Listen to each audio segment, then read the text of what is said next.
কানপুর টেস্টের আগের দিন বোমা ফাটালেন দেশের অলরাউন্ডার সাকিব আল হাসান। টেস্ট ও টি-20 থেকে অবসরের ঘোষণা।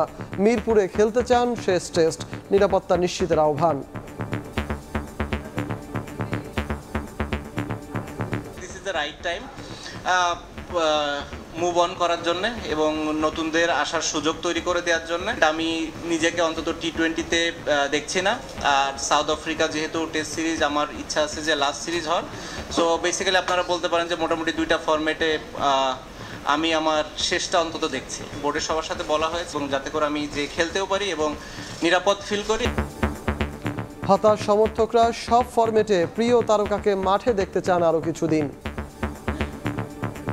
অনেকটাই কষ্টের, যেহেতু দ্বিতীয় সাকিব আল হাসান কিন্তু বাংলাদেশে এখনো তৈরি হয়নি। এরকম প্লেয়ার তৈরি হবে কি না জানি না, ওনার মতো এরকম পারফরমেন্স দিতে পারবে জানি না। তিনি চাইলে আরো 2-3 বছর খেলতে পারতেন। It is a bad news for all Bangladesh fans.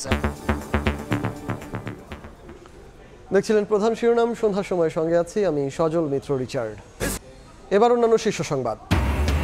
বাংলাদেশকে $350 কোটি ঋণ দেবে বিশ্বব্যাংক। প্রধান উপদেষ্টার সঙ্গে প্রেসিডেন্টের বৈঠক। বিনিয়োগে আগ্রহ প্রকাশ চীনা পররাষ্ট্রমন্ত্রীর।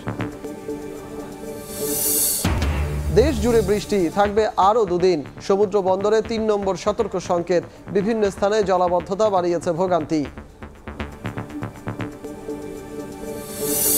স্বজন ও সহযোদ্ধারা, তরুণদের আত্মত্যাগ লিপিবদ্ধ করার তাগিদ শিক্ষাবিদের। কাজ চলছে জানালো বোর্ড।